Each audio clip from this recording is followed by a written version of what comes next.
The year is 48 BC. The world stands at a crossroads and the fate of the greatest republic the world has ever known hangs in the balance. In the heart of the Mediterranean, Rome, a city that once prided itself on its unity and republican ideals, now trembles on the edge of chaos. The Roman Republic, once a beacon of power and unity, is on the brink of collapse. The marble halls of the Senate echo with uncertainty, and the streets of Rome are filled with whispers of war and betrayal. The very foundations of Roman society, its laws, its traditions, its sense of order, are beginning to crack under the weight of ambition and fear. Two titans, Julius Caesar and Pompey the Great, stand poised to tear the Republic apart. Their names are spoken with both reverence and dread, for each commands not only armies, but the hearts and minds of the Roman people. Their rivalry, born of ambition and fueled by years of political maneuvering, has finally reached its boiling point. The Senate, once the guiding hand of the Republic, is now a battleground of factions, each vying for survival as the storm gathers. The stage is set for a battle that will decide the fate of Rome.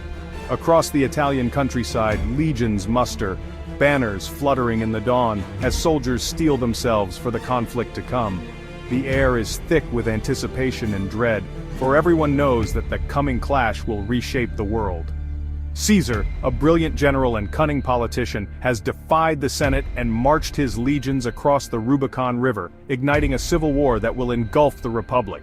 His decision is both bold and irreversible, a declaration that he will not bow to the Senate's authority, but instead stake his claim to ultimate power. Pompey, once hailed as Rome's greatest general, commands the loyalty of the Senate and the traditional ruling class.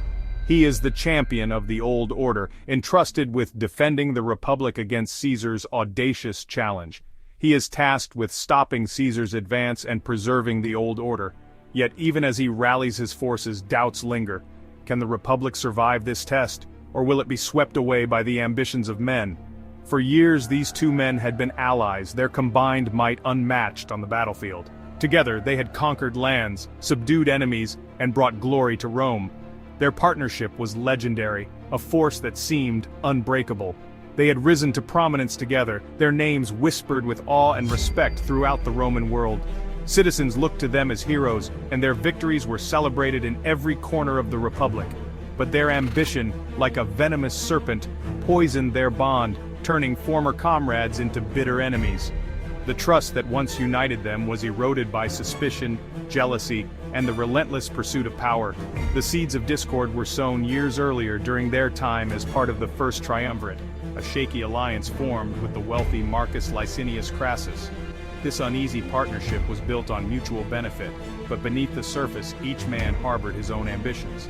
This triumvirate, while powerful, was plagued by mistrust and ambition, a powder keg just waiting for a spark. The balance of power was delicate, and every decision threatened to tip the scales toward conflict. The death of Crassus in 53 BC provided that spark, shattering the fragile peace and setting Caesar and Pompey on a collision course with destiny. With Crassus gone, the last thread holding the alliance together snapped, and the ambitions of Caesar and Pompey could no longer be contained. Now, as armies march and the world holds its breath, the road to Pharsalus is paved with the ruins of friendship, the ashes of old alliances, and the unyielding will of two men who would shape the fate of Rome itself. Caesar, a charismatic leader known for his audacity and tactical brilliance, had won the loyalty of his legions through a combination of battlefield victories and genuine concern for his soldiers. He was not just a commander, but a figure who inspired deep devotion and admiration among his men. Caesar often marched alongside his troops, sharing in their hardships and victories, forging a bond that went beyond mere duty. His ability to connect with his soldiers on a personal level set him apart from many other Roman leaders of his time. He was a master strategist, always willing to take calculated risks to achieve his goals. Whether on the battlefield or in the political arena, Caesar's mind was constantly at work, analyzing every possible outcome and adapting his plans to changing circumstances.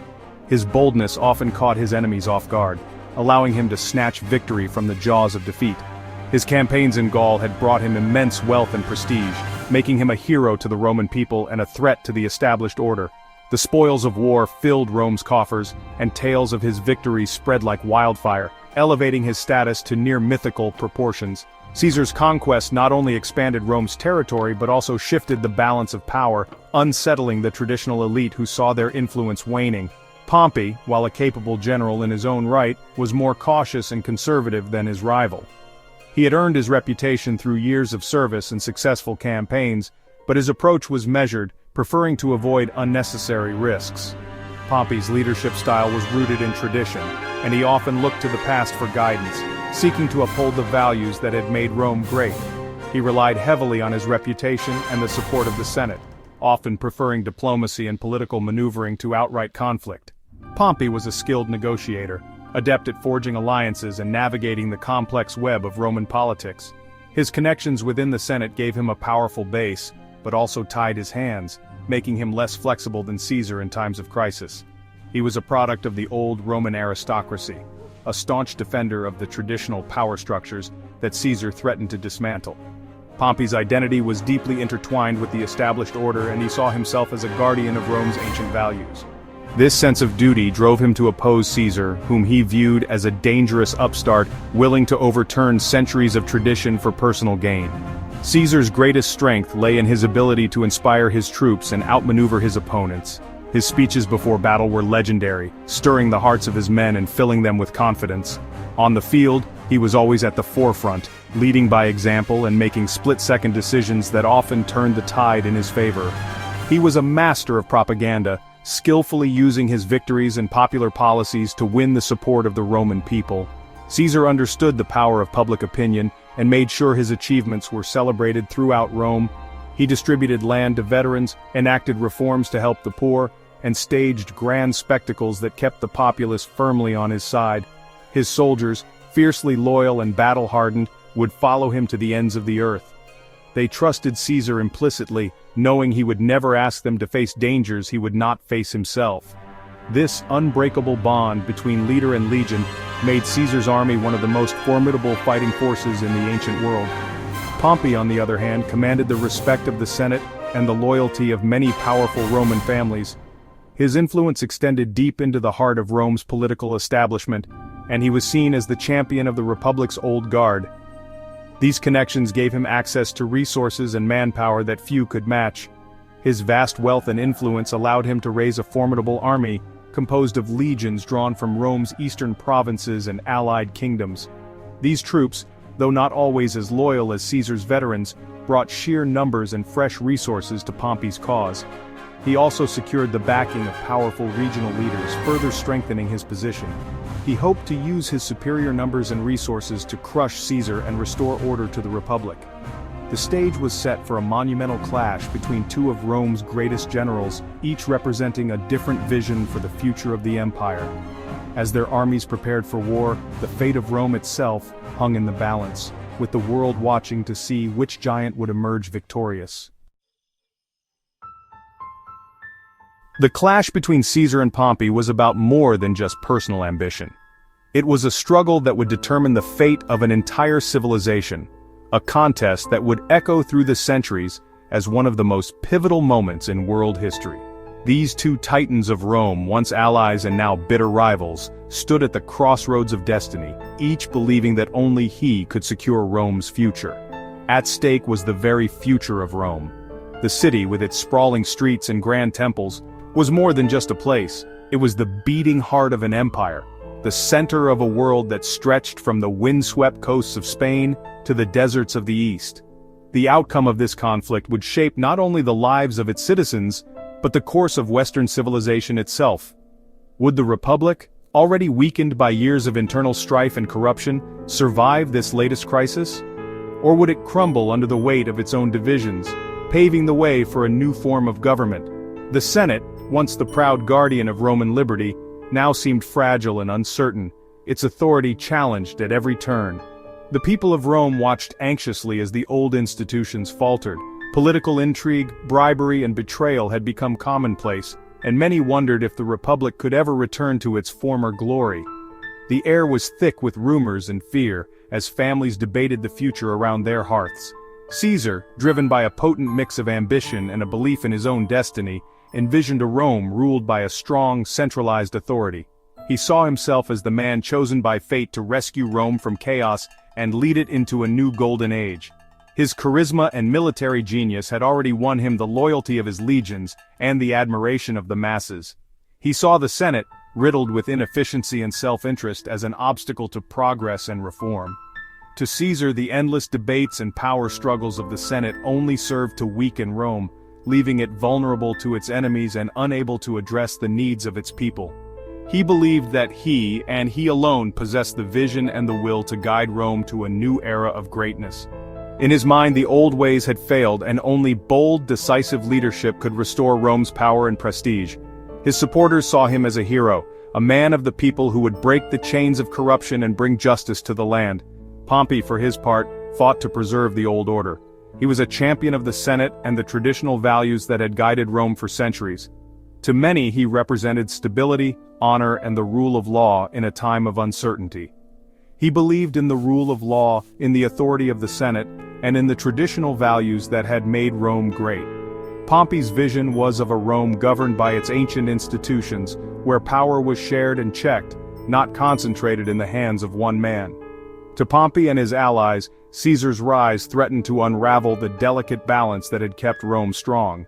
They feared that if one man seized too much power, the Republic would be lost forever, replaced by tyranny and oppression.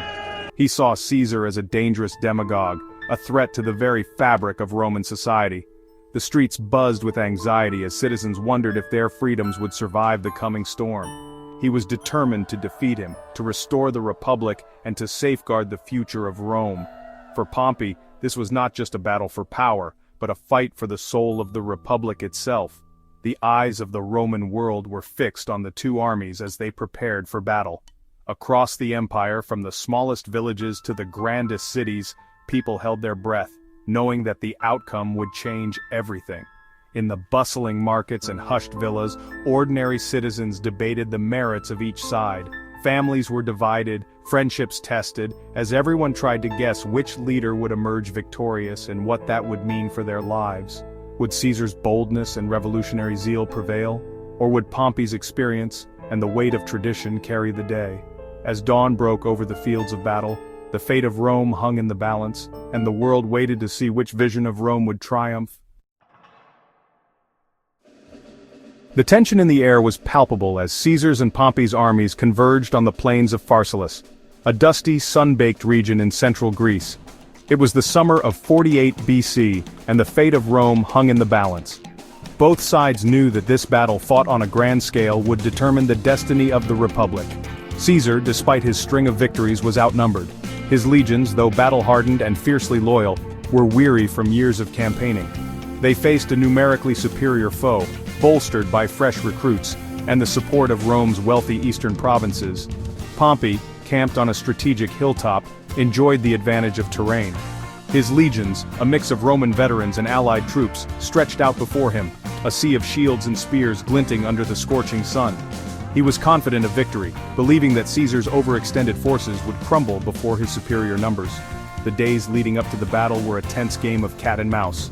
Caesar, ever the strategist, sought to lure Pompey into a decisive engagement on favorable ground. He knew that a prolonged siege would favor his opponent, who had access to ample supplies and reinforcements. Pompey, wary of Caesar's tactical genius, hesitated, hoping to wear down his enemy through attrition.